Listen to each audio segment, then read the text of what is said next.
Dalam permainan itu, mereka rela melakukan apapun agar bisa bertahan dan mendapatkan hadiahnya. Sebelum kita ke alur ceritanya, jangan lupa untuk like, komen, subscribe, dan nyalakan loncengnya ya. Tanpa berlama-lama lagi, yuk langsung aja kita ke alur ceritanya. Film diawali dengan diperlihatkan seorang duda bernama Gi-hun. Ia bekerja serabutan dan menjadi beban bagi ibunya yang sudah tua. Karena hal itu juga, istrinya meninggalkannya dan menikah dengan lelaki lain. Bahkan hak asuh untuk putri semata wayang mereka juga jatuh kepada sang istri yang sekarang hidup bahagia bersama keluarga barunya. Dengan semua kesialan dalam hidupnya, Gi-hun mencoba menjadi ayah yang baik di hari ulang tahun putrinya. Ia nekat mengambil uang ibunya untuk dilipat gandakan dalam sebuah perjudian. Beruntungnya ia berhasil memenangkan perjudian itu dan mendapatkan uang yang cukup banyak. Namun begitu keluar dari arena perjudian, ia langsung dikejar oleh para rentenir yang ingin menagih hutang pada Gi-hun. Melihat segerombolan rentenir itu, Gi-hun pun segera kabur untuk menyelamatkan uang-uangnya. Namun sayangnya ia tetap tertangkap. Ia mencoba bernegosiasi dan akan membayar separuh hutangnya dengan hasil kemenangannya hari ini. Namun saat ia memeriksa uangnya, ternyata semua uangnya telah hilang. Jadi saat proses pengejaran sebelumnya, ia sempat menabrak seorang gadis yang ternyata gadis itu telah mencuri semua uangnya. Nah, karena tak bisa membayar hutang, rentenir itu pun memaksa Gi-hun untuk menandatangani sebuah kontrak yang berisi bahwa jika Gi-hun tak bisa membayar hutangnya dalam waktu dekat, maka organ-organ tubuhnya akan diambil dan dijual oleh si rentenir. Semua kesialan hidupnya membuat ia frustasi karena di hari ulang tahun putrinya ia tak bisa membelikan makanan yang enak serta hadiah yang indah. Ia merasa telah gagal menjadi ayah yang baik untuk putrinya. Kini dalam hidupnya yang tersisa hanyalah kemalangan serta hutang yang tak akan sanggup ia bayar. Di tengah keputusasaannya itu, Gi-hun pun mendapatkan secercah harapan. Saat itu, seorang pemuda memberikannya sebuah tiket masuk ke dalam sebuah permainan. Pemuda itu berkata bahwa jika Gi-hun berhasil menyelesaikan permainan di sana, maka ia akan mendapatkan uang yang sangat banyak. Mendengar hal itu, Gi-hun pun langsung tertarik dan mengikuti apa kata pemuda tersebut. Singkat cerita, Gi-hun dan orang-orang lain yang bernasib sama sepertinya dibawa menggunakan sebuah mobil. Mereka pun dibius untuk menjaga kerahasiaan tempat permainan tersebut. Selain itu, semua HP dan barang bawaan mereka juga disita dan akan dikembalikan nanti saat mereka pulang. Terdapat 456 peserta yang dikumpulkan di dalam sebuah ruangan besar. Tempat permainan itu dikelola oleh seseorang misterius bertopeng hitam dengan anak-anak buahnya yang menggunakan pakaian serba merah. Mereka sangat merahasiakan semuanya, bahkan identitas mereka tak boleh diketahui oleh siapapun. Di sana Gi-hun bertemu dengan beberapa peserta lain. Di antaranya adalah Sang-woo, teman masa kecil Gi-hun, Il-nam, kakek-kakek yang penyakitan, seorang pekerja asing bernama Ali, seorang gangster bernama Dok-soo, seorang wanita bernama Miryong, dan gadis asal Korea Utara bernama Sebyok. Nah, Sebyok adalah gadis yang sebelumnya mencuri semua uang Gi-hun. Jadi saat melihatnya, Gi-hun pun menjadi sangat marah. Namun belum sempat membalaskan dendamnya, para panitia pun datang ke ruangan mereka. Kemudian panitia menjelaskan bahwa selama di sana mereka akan memainkan 6 permainan.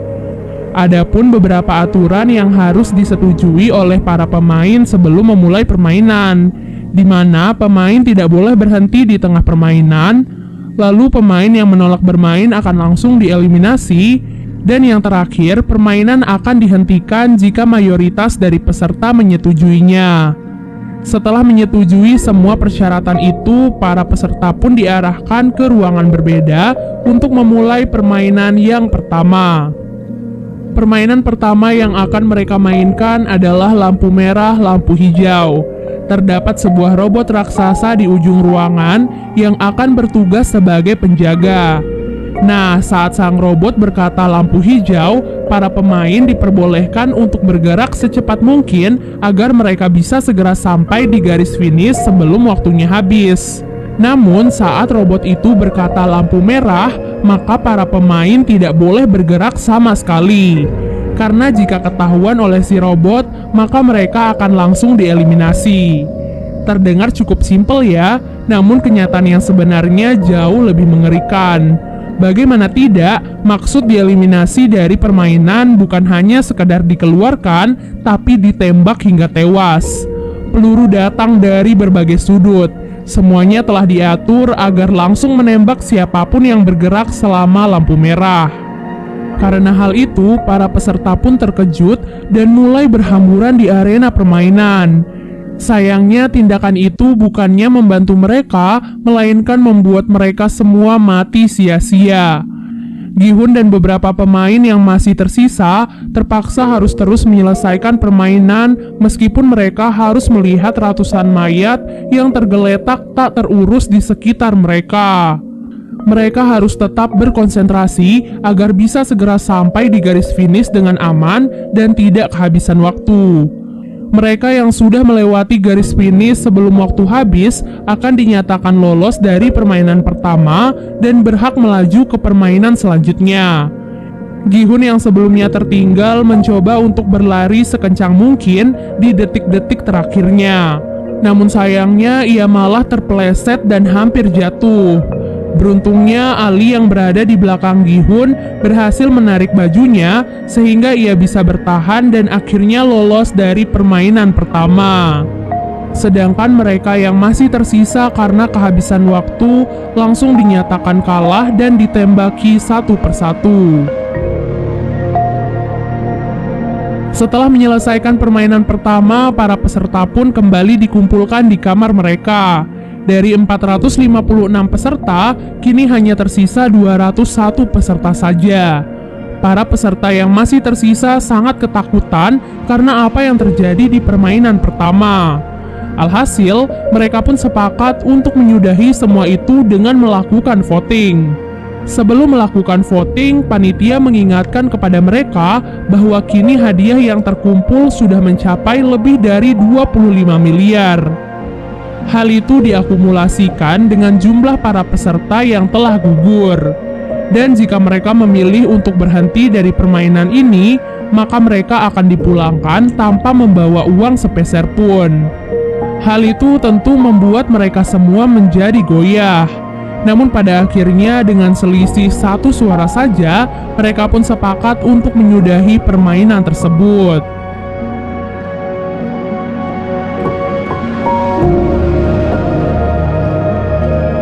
Setelah kesepakatan itu, para peserta pun akhirnya dipulangkan kembali ke daerah mereka masing-masing.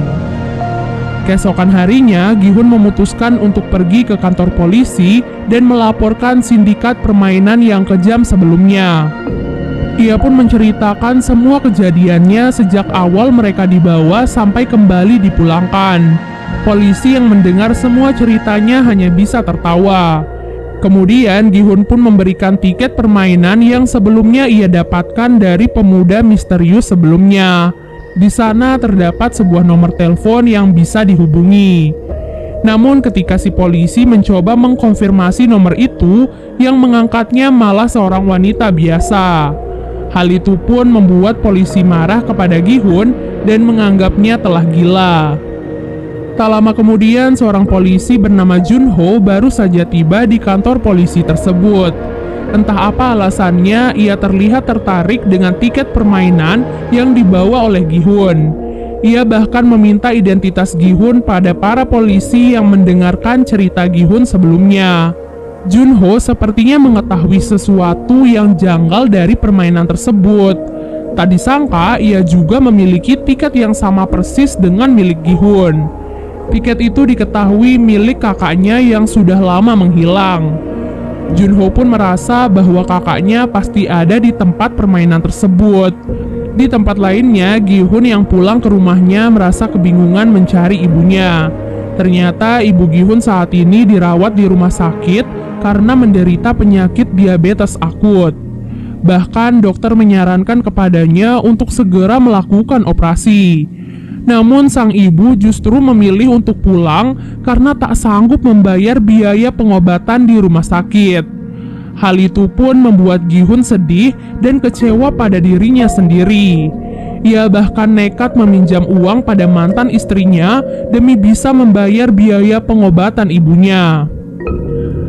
Namun yang ia dapatkan malah hinaan dari suami baru mantan istrinya yang juga bahkan melarangnya untuk mendekati putri kandungnya sendiri.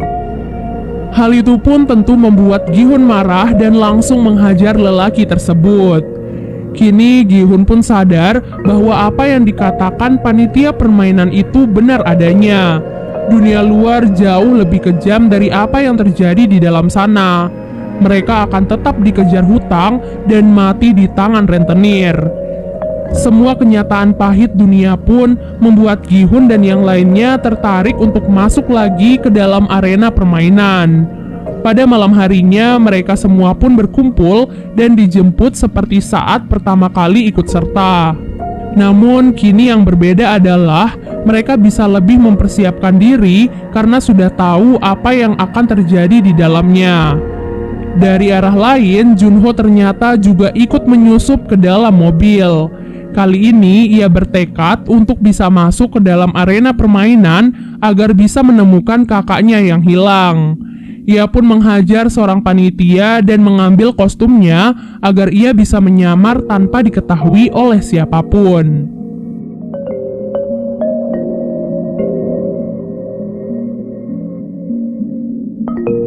Seperti biasanya, para peserta pun kembali dikumpulkan dalam sebuah ruangan besar. Namun tak diduga ada beberapa dari mereka kali ini datang dengan persiapan, yaitu membawa sebuah senjata atau barang-barang kecil yang mereka perlukan.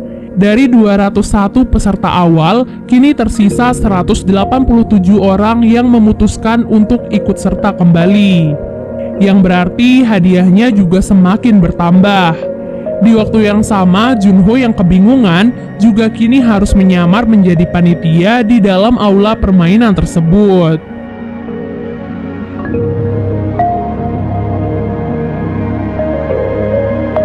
Pada malam harinya, Sebyok yang membawa pisau kecil pergi ke toilet dan mencoba menyusup lewat ventilasi.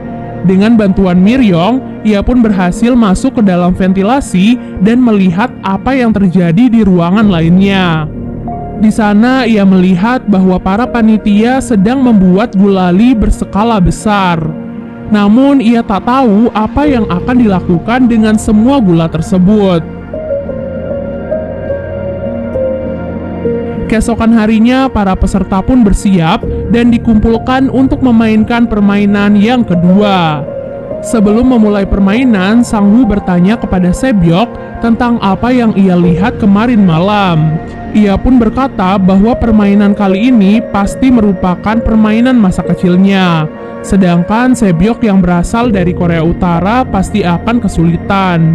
Oleh sebab itu, Sebyok pun memberitahunya bahwa ia melihat para panitia membuat gulali. Setelah mendengar hal itu, Sang Woo pun langsung teringat akan permainan masa kecilnya, di mana terdapat lelehan gula yang diberikan dalam bentuk yang berbeda-beda. Tugas mereka adalah mengikis gula tersebut sesuai dengan bentuknya. Itulah mengapa ia sengaja mengambil bentuk segitiga karena merupakan bentuk yang paling mudah. Namun anehnya, Sang Woo tidak memberitahu teman-teman terdekatnya tentang hal itu dan malah membiarkan mereka memilih bentuk-bentuk yang sulit. Seperti contohnya Gi-hun mengambil bentuk payung dan kakek Ilnam mengambil bentuk bintang. Peserta memiliki waktu 10 menit untuk menyelesaikan permainan kali ini. Bagi peserta yang gagal membuat bentuk yang sesuai, maka mereka akan langsung dieliminasi atau ditembak. Hal itu pun membuat para peserta yang lain panik dan semakin ketakutan.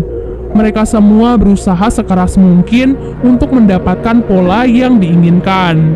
Kemudian terlihat Miryong yang memanfaatkan korek apinya untuk memanaskan jarum agar gulali itu bisa lebih mudah untuk dilelehkan. Peserta yang mengambil bentuk mudah satu persatu mulai berhasil menyelesaikan misi dengan aman.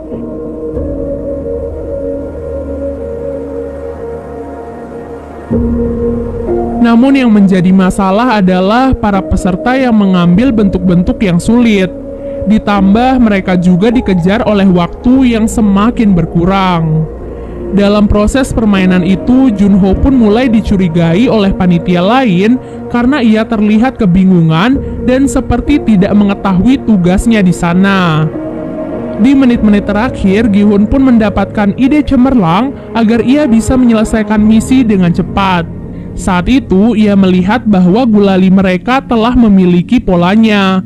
Jadi yang harus mereka lakukan adalah menjilati gulali itu sampai bisa dipisahkan dari polanya tersebut. Hal itu adalah cara tercepat yang bisa mereka lakukan saat ini jika ingin selamat. Para peserta yang melihat Gi-hun pun langsung mengikuti triknya. Tak disangka hal itu pun sangat membantu mereka sehingga beberapa peserta termasuk Gi-hun dan kakek Ilnam berhasil menyelesaikan misi dengan aman. Namun ada seorang peserta yang gagal mencoba melawan seorang panitia. Oleh sebab itu, panitia yang lain pun langsung menembak peserta yang lain agar mereka tidak memiliki kesempatan untuk melawan. Peserta itu pun menodongkan pistol ke arah panitia tersebut dan memintanya untuk melepaskan topeng. Namun begitu ia melepaskan topengnya, ia pun langsung ditembak oleh penyelenggara permainan. Jadi semua panitia di sana telah memiliki perjanjian bahwa mereka dilarang membuka topeng atau identitas mereka di dalam aula permainan, kecuali saat mereka berada di dalam kamar dan sendirian. Semua itu dilakukan untuk menjaga semua kerahasiaan dari permainan tersebut. Dan part 1 pun akhirnya selesai. Siapa ya kira-kira dalang dari permainan ini?